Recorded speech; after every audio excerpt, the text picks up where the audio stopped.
have 5 distinguished panelists today to tell us a little more about water and sanitation on that topic. Our moderator is a senior advisor at the UN Global Compact, focusing on the CEO water mandate, Mai Lan Pa. She'll be joined by Benedito Braga, who's the CEO at Sabesp. We have Manuela Curti, Director of the Europa Group, Christian Frutiger, Global Head of Public Affairs at Nestle, and Daniela Sandoval, VP of Corporate Affairs and Regulation at BRK Ambiental. Please join me in welcoming them to the stage.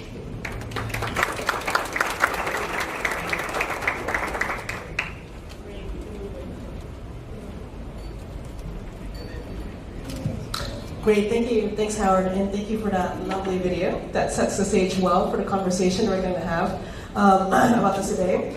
And just to set a little context, which the video has already done, but just to highlight that because this is the high-level political forum, SDG 6, the one on water, was the topic of conversation and was reviewed last year. And just to highlight that, as all the SDGs, the statistics report and the discussions last year highlighted how far away we are from actually being able to achieve the targets underpinning the Sustainable Development Goal 6, and that there's a lot more to be done. So water, as we already know, is seen as such a critical issue to underpin the health, the wealth, and the economies of today. And so I'm very pleased to be able to be part of this panel, to moderate this panel with such distinguished guests and to give the context of what's actually happening in Brazil in particular. So I just want to start off a bit of the conversation in the fact that if we're talking about the SDG 6, it's water and sanitation. For the most part, a lot of the discussions have always been around water stress, water scarcity, but not as much has been around the topic of sanitation in particular. And so to start the conversation, I want to focus on this, just because it's seen as sometimes the ugly stepchild in this conversation. So we have different groups of companies who are addressing it from different ways. We have a public utility company, a private sanitation company, a multinational corporation, as well as a company who is focused on providing services that address both the water and the sanitation piece of the puzzle. So starting from the sanitation side of the equation, I'm going to start with Benito and Daniela from Sabesp and BRK Ambiental to speak to the issue of the sanitation challenge that Brazil is facing, where 50% of the population lacks access to safe and managed sanitation. Benito, I'm going to start with you and ask you the question of, given Sabesp's company and your focus, what are you doing in terms of addressing the sanitation challenge, specifically looking at the universality piece of the equation, addressing both the inequality issues from the wealthiest to the poorest populations, and what policy and practices do you have in place to help achieve universal sanitation? Okay.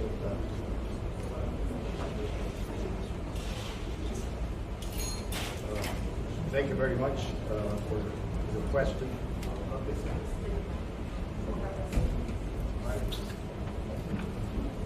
It should be on. Okay, it's on. So thank you very much, and very pleased to be here.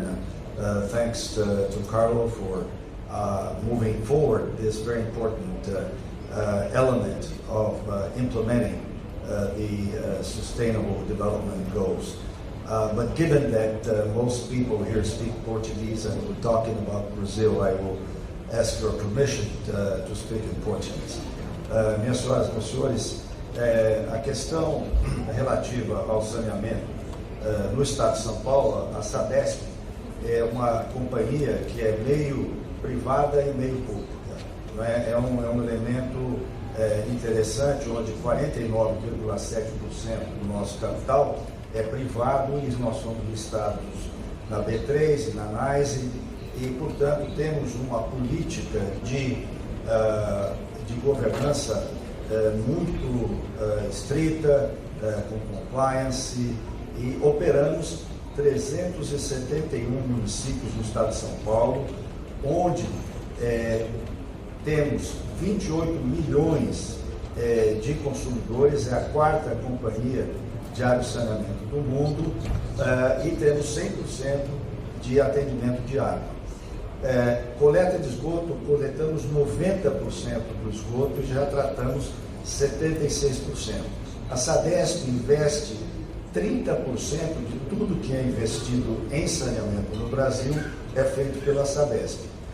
Já investimos nos últimos 10 anos 30 bilhões de reais no tema de água, suprimento de água potável e de saneamento. E nos próximos 5 anos temos a perspectiva de investimento de 18,7 bilhões de reais para universalizar, então, também a questão do acesso ao esgoto, ao tratamento do esgoto. Né?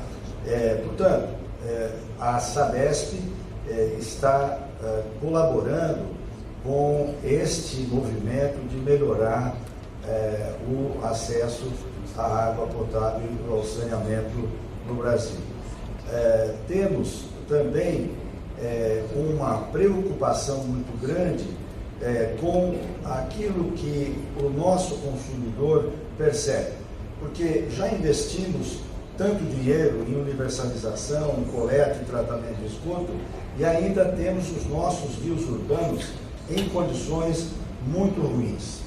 Isso é devido a uma situação nas regiões metropolitanas de assentamentos informais, áreas não regularizadas, onde é muito difícil chegar à coleta para fazer posteriormente o tratamento do esgoto. É o caso da região metropolitana de São Paulo, onde desde 1992 nós estamos preocupados com a limpeza do Tietê.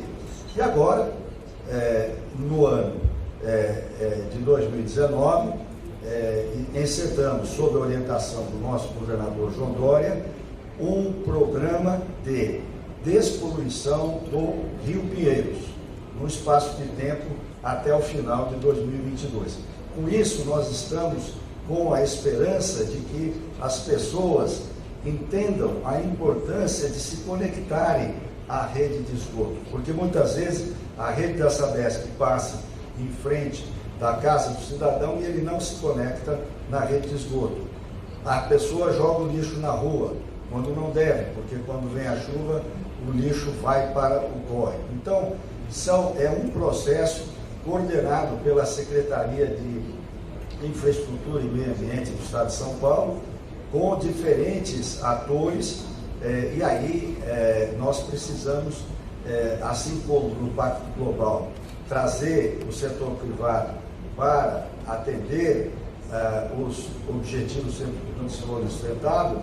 Nós precisamos trazer aqui também o setor privado para trabalhar conosco nessa limpeza do Pinheiros, e precisamos trazer a população, justamente para que tenha consciência de que, para resolver o problema, é um trabalho conjunto do governo do Estado, dos governos municipais e da população em geral.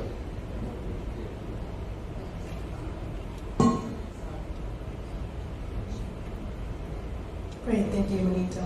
Turning to you, Daniel, in terms of your experiences with BRK Ambiental, particularly looking at providing services to all populations, particularly women and children, you recently came out with a report that looks at sanitation and women. Can you speak a little bit to the report and also more generally how BRK Ambiental is trying to provide greater access to sanitation for all populations reaching the poorest as well as the wealthiest? Okay, thank you very much. I'll also ask permission to speak in Portuguese since quite a few of us here are Brazilians. It's a great pleasure to be here today. Great pleasure to talk to all panelists. Let me switch to Portuguese now. O assunto água e saneamento, eu queria aproveitar a conexão feita pela Neylan.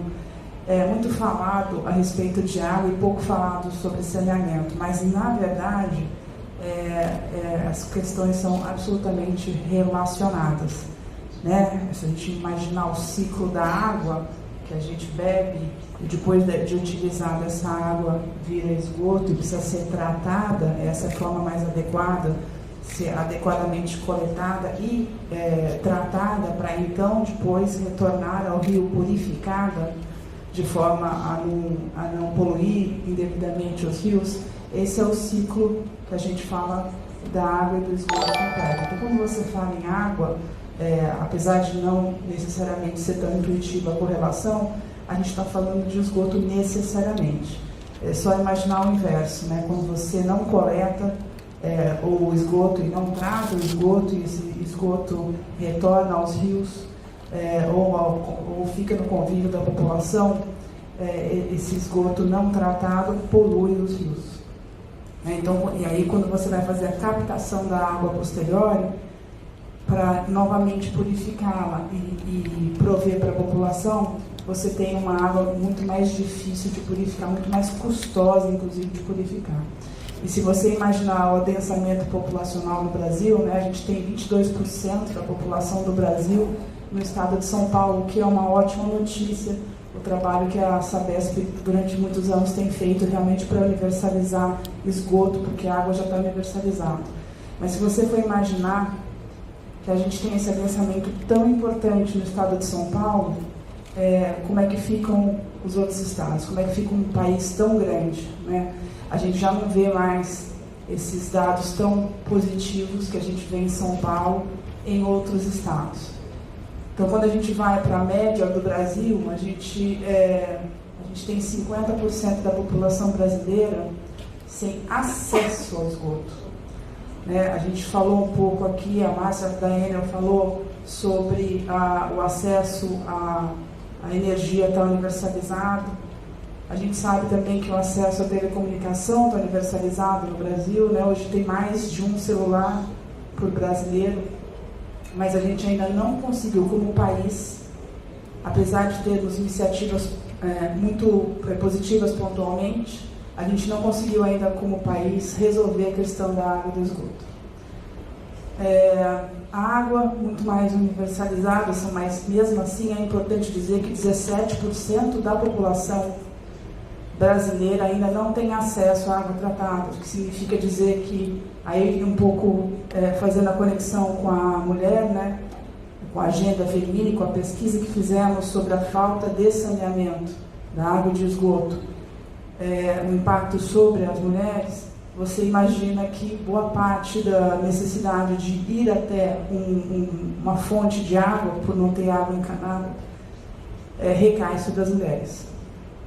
E, então, esses dados são dados que a gente precisa melhorar. A gente é a 9ª maior economia do mundo, mas no ranking do saneamento, a gente fica lá entre 102 e 130, embaixo de países como o Iraque, por exemplo. Então, a gente realmente precisa, como país, melhorar. Os dados não são bons, mas podem melhorar.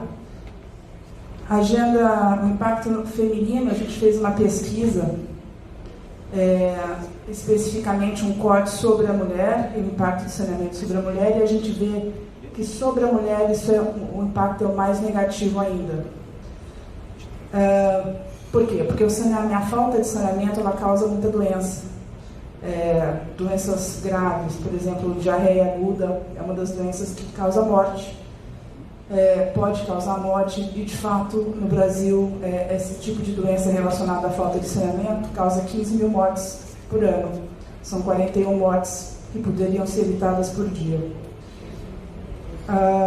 Nas mulheres, para vocês terem uma ideia, de 0 a 14 anos de idade, elas têm 80% mais afastamentos por doenças como essa, vômito, diarreia, do que a média da população. Então, a mulher ela é mais impactada pela falta de saneamento.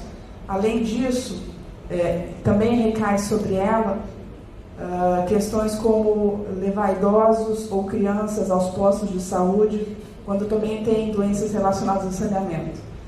Então, esse recorte que fizemos compara, por exemplo, mulheres com absolutamente a mesma situação, estatisticamente falando, neutralizando as variáveis e tirando, por exemplo, mulheres com banheiro e mulheres sem banheiro. A gente verifica que as mulheres sem banheiro, sem acesso a um banheiro na própria casa, que 1,6 milhão de mulheres hoje em dia no Brasil ainda, não é irrelevante o dado,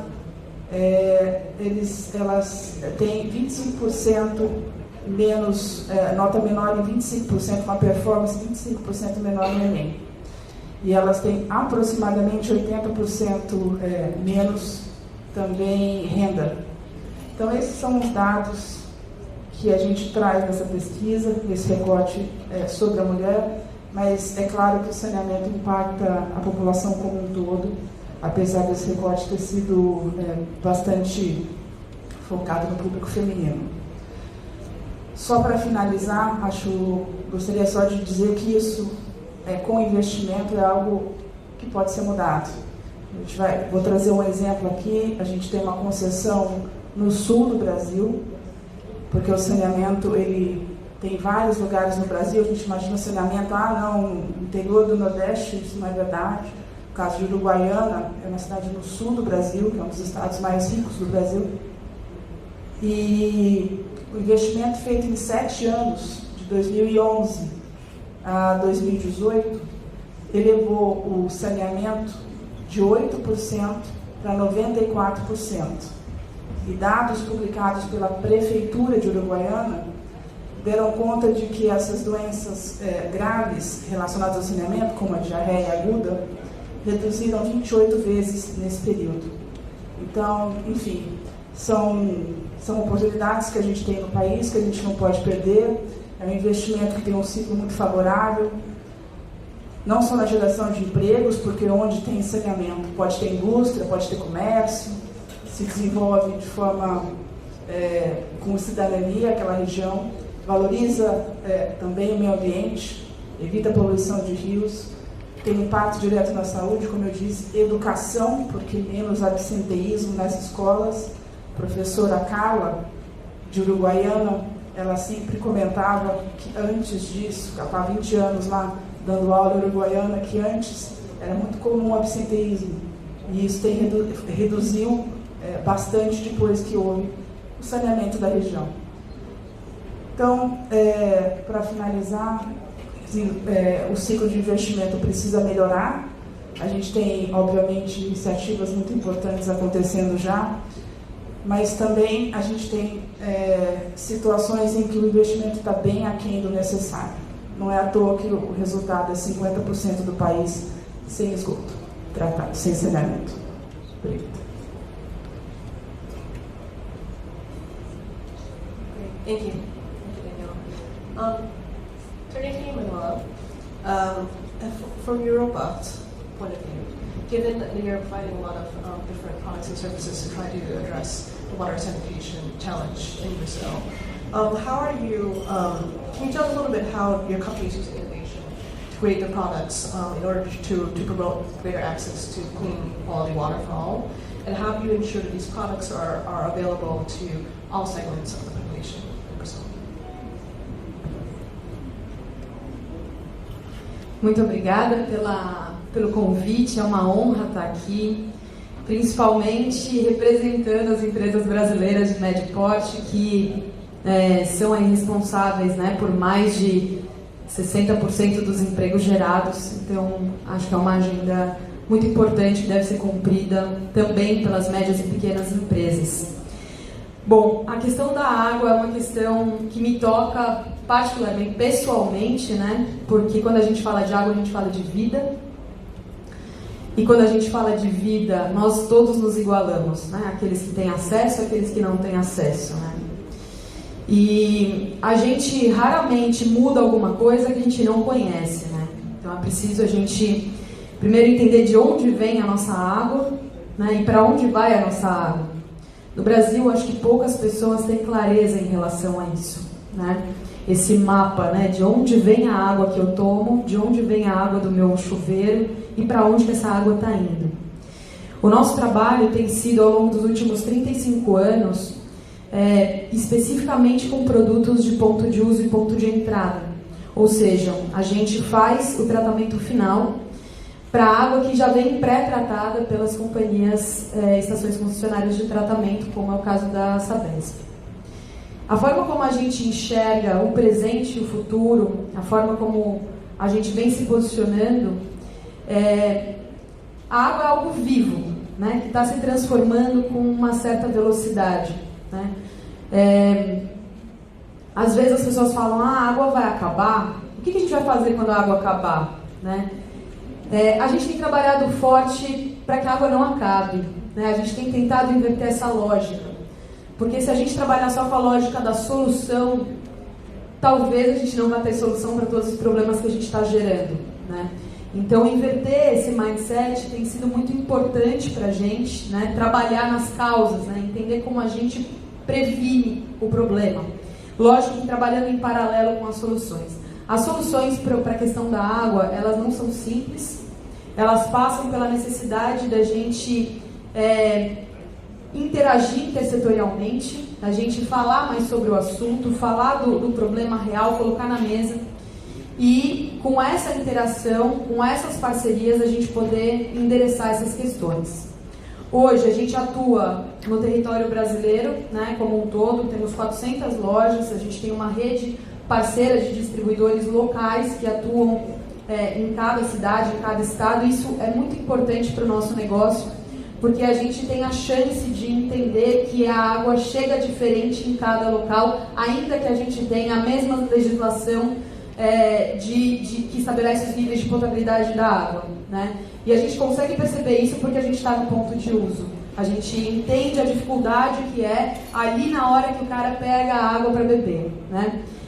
Os nossos desafios, então, tecnológicos, com certeza, são gigantes e a gente tem que estar absolutamente inteirado do que está acontecendo sistemicamente do ponto de vista de clima, do ponto de vista ambiental como um todo, para que a gente possa corresponder às necessidades na ponta.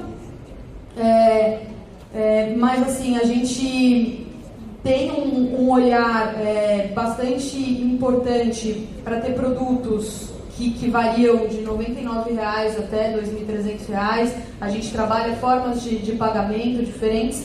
E nos últimos anos eu tenho me reunido com diversos atores diferentes da sociedade mesmo, para entender como essas parcerias podem gerar frutos diferentes, né?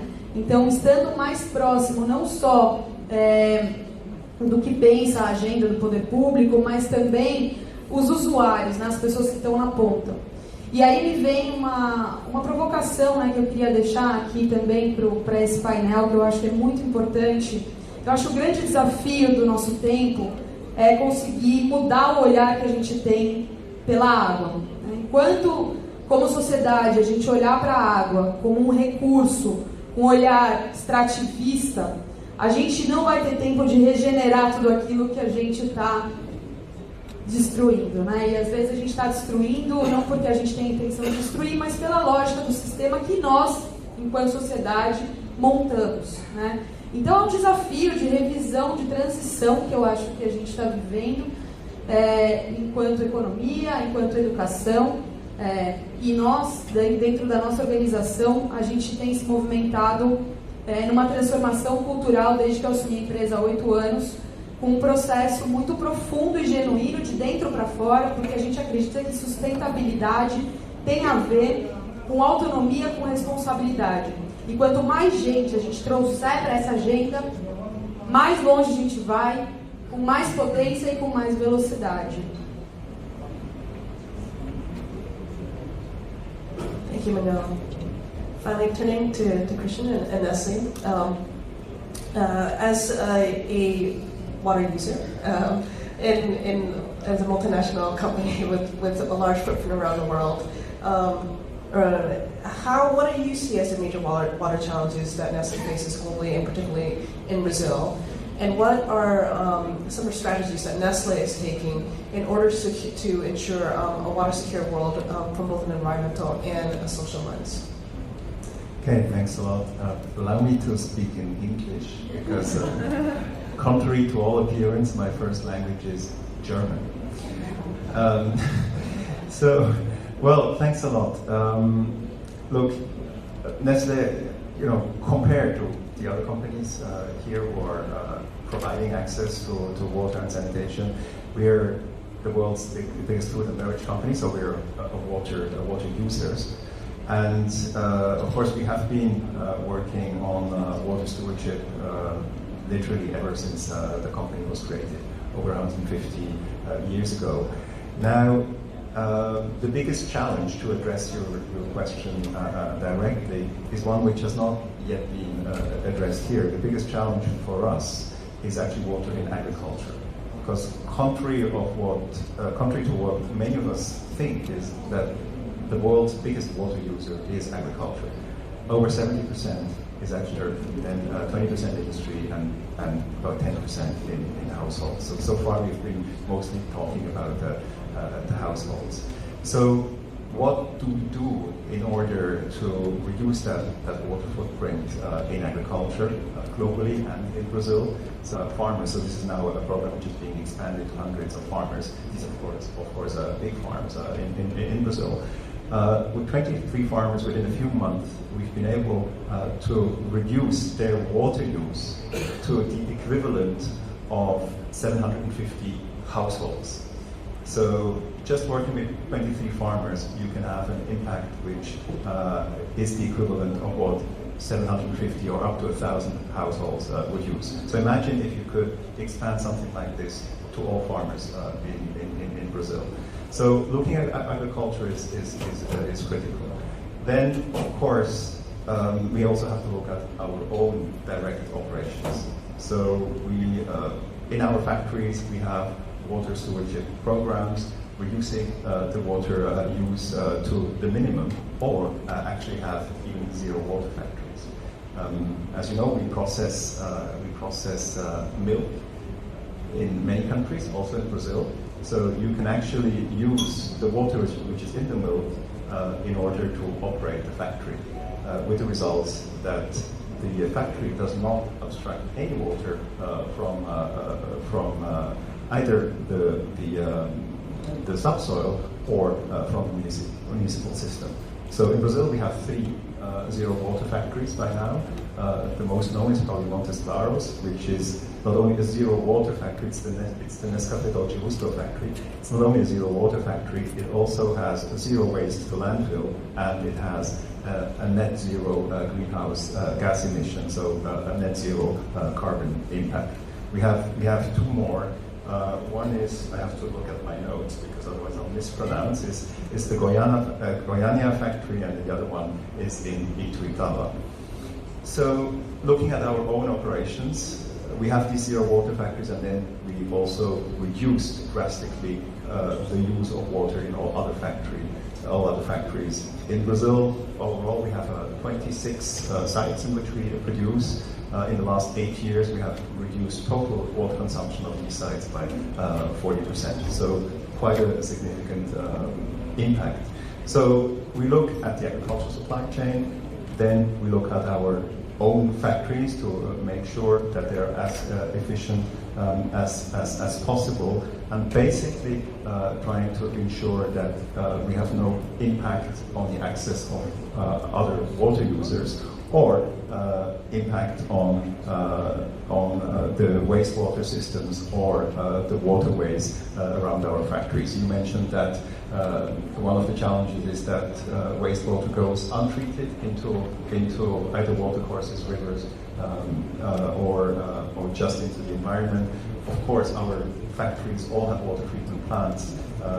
We actually, I think, built the first water treatment plant in the 1920s. And our factories in Brazil, ever since we've opened them, have had water treatment plants. Great, thank you. So I want to shift the conversation to where the video left off in terms of looking at the need for partnerships. And partnerships is, as we all know, critical to the achievement of the SDGs, and has permeated through a number of the conversations now. Can I ask for each of the panelists if you have examples of where you have worked with your company, with others, in order to address the water challenges that face Brazil. Perhaps highlight one of the key success factors, and also, if you can, what's really necessary to scale such collective action and partnerships in order to achieve the water security that we need. Let me start from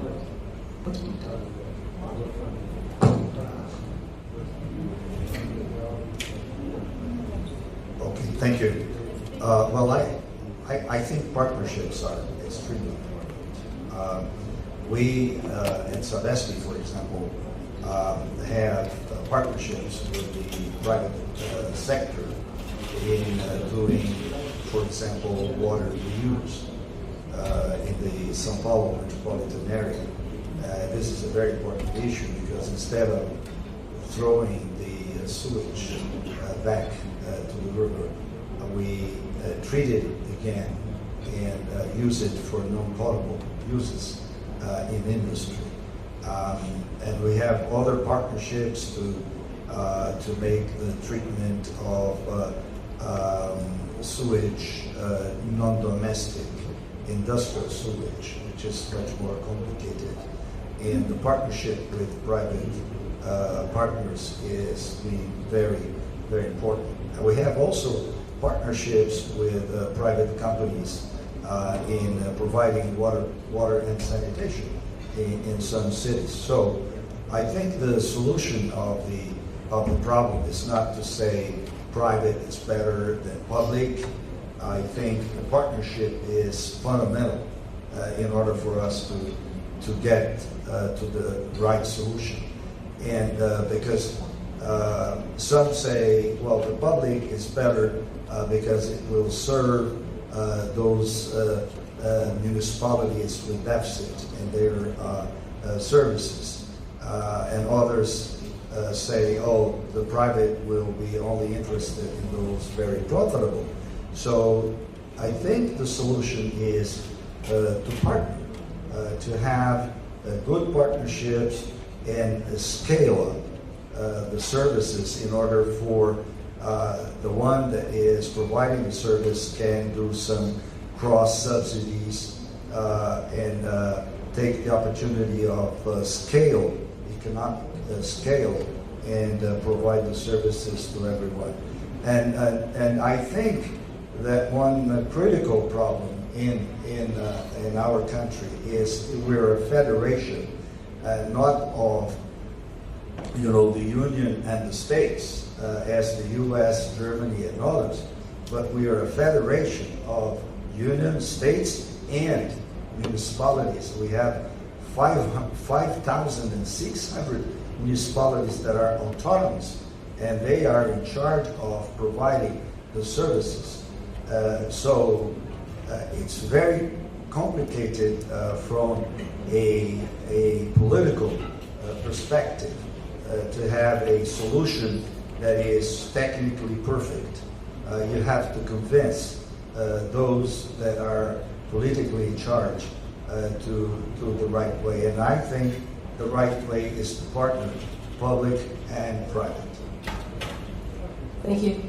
I'm going to just go down the round. So, Manuel?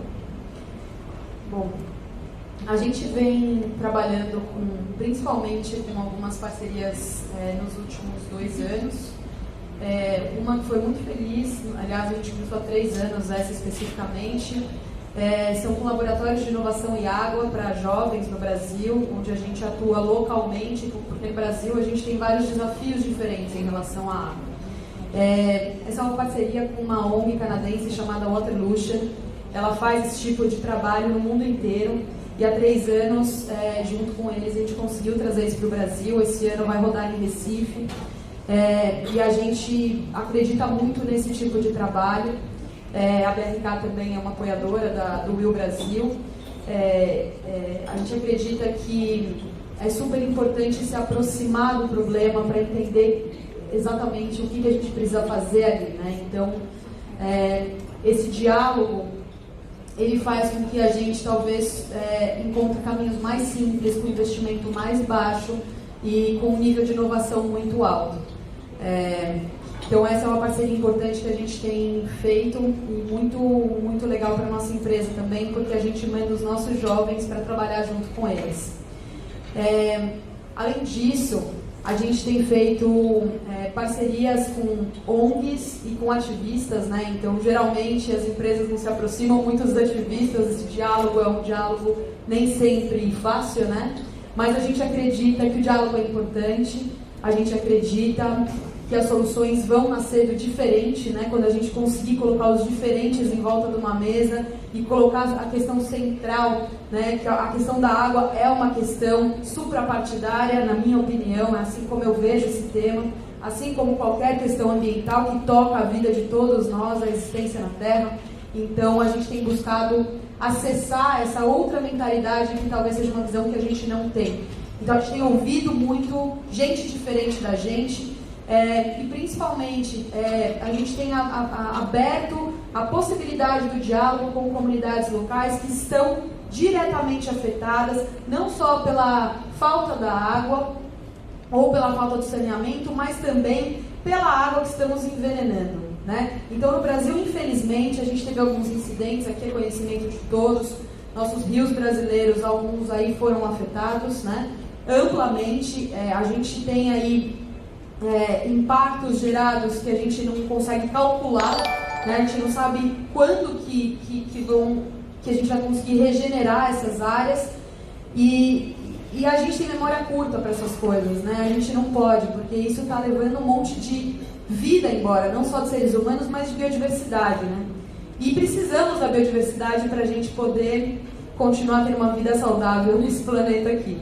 Então, eu estou trazendo essa perspectiva porque eu sinto falta do diálogo aberto, genuíno, com o problema na mesa, porque esse é um problema, gente, que se a gente realmente não tratar com a seriedade e com o respeito que ele merece, talvez algumas coisas não tenham mais solução. Então, essa parceria tem sido muito forte para a gente. A gente está dialogando agora com uma ONG que tem um trabalho lindo sendo feito no semiárido do Brasil, com cisternas. Então, estamos conversando para entender se a gente consegue contribuir, embarcando algum tipo de tratamento para a captação de água da chuva. Vamos ver o que vai acontecer.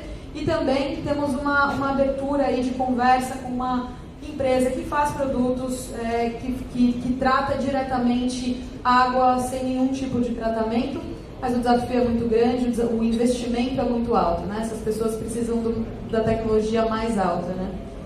Então é isso. Thank you. Christian? Thank you. Well, there are two aspects I would like to highlight in terms of collective action. First of all, yes, I think on water and sanitation, collective action is basically the only way forward to solutions. There is no perfect solution. You mentioned the number of municipalities in Brazil. I come from Switzerland. We're a very small country. We have the same number of municipalities for this very small country, and every single municipality has its own way of managing water. So there is no perfect solution, and the only way is to do this in a collective way. What do we do as a multinational company? Because you could think a big company like Nestle, we have over 300,000 people working for us all over the world, 22,000 in Brazil. We have like 400 factories in the world. Huge company, big turnover, almost $100 billion. But a big company like Nestle cannot transform the system on itself. We need to work with others. Last year there was the World Water Forum in Brasilia, big global event, happens only every 3 years. So there we had our own global Creating Shared Value Forum, which we did attached to the World Water Forum, where we invited stakeholders literally from all areas, business, civil society, government, to talk about water-related issues in Brazil and elsewhere. 3 areas. One was youth and water. One was, of course, water stewardship, and then the third one was water and nutrition, because there is this direct connection between water, sanitation, health, and nutrition, which really cannot be neglected. In terms of collective action, Brazil, I don't have to tell you, produces one of the world's finest coffee. It's being produced, much of it is being produced in the Cerrado region, where there is a big challenge, because there starts to be water scarcity. The coffee is irrigated, and it actually starts challenging the economic future of the entire region. So what we have done together, what Nespresso has done, which is one of our businesses, Nespresso has started to work with coffee farmers in the Cerrado region, with other companies, with international NGOs like the International Union for the Conservation of Nature, IUCN, and local organizations to create a consortium for the protection and responsible water management and climate resilience in the Cerrado. So this consortium is now gathering speed. It's a big landscaping project, so it doesn't only look at water, it looks at water, biodiversity, climate, and basically natural regeneration of nature and of water.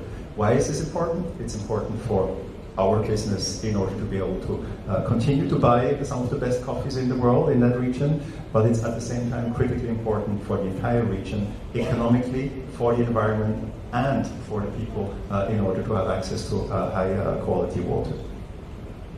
Great, thank you. Daniela? I'd just like to add that we talk about water scarcity in Brazil, and it sounds a bit funny because it's one of the countries, I think it's the second largest in reserves, and so it's a bit funny because it's just misplaced and it's been polluted for years now. So if we're talking about 50% of waste of all Brazilians, that's 100 million people every day having their waste produced without being treated. That's why we're talking about things like this in Brazil. I used to be, before joining BRK, which is my current job, I used to work for a company that had, and the issues were around water permits. And we were discussing water permits and the permits that from one river could not be taken because it's been polluted and things like that. It doesn't make a lot of sense for us. As a country, we should be talking about how to better use our abundant water resources. I totally agree with what Benedito just said about partnerships. If we have 50% of our sanitation to be done in Brazil, the market is there. It doesn't make a lot of sense, in my opinion, to be talking about something other than partnerships. I'm sure that neither the government or the private companies will be able to do such massive investments. We've been, as a country, investing per year something around 10 billion reais, and we should be doing triple of that amount. So I can't think of anything else other than having partnerships, public companies, private companies, whatever and whoever should be joining so that we go beyond this challenge, we stop having 15,000 people dying every year for stupid causes such as this one. We do partner already with Sabesp. We do also support Waterlution and other initiatives such as this one. And as a board member says quite often, and I like this phrase, water and wastewater is not just a business in our opinion, but it's also a cause. And that's why we need to be thinking as a country very deeply. I'm quite happy that this has been in the political agenda for a while now. We might have, everybody might have a view with politics. Some people might like this or that item. But what I'm quite happy about is that for the first time, we heard a president in his speech, very short speech, by the way, talking about sanitation. The word has been there, it's been discussed much more than it was before, and that's, I think, very successful for Brazil. I just think also that we shouldn't let this momentum go, because it's quite important to go beyond the discussion to actions and to partnerships and other things such as this, so that we evolve sanitation and stop having this shameful 50% wastewater lack of sanitation in Brazil. Thank you. Thank you, everyone. We are out of time, so I'm going to have to conclude the panel, but thank you so much for everyone's wonderful comments. I think that we all recognize that the need, and there's a lot of actions and a lot of examples of how it is that you actually work together in order to solve this. And I think it is this critical need to work across sectors, within the sectors, in order to actually achieve the outcomes we need and get to that tipping point that's really dire, or else we won't be able to get to the hills. So thank you, everyone, and a round of applause for that.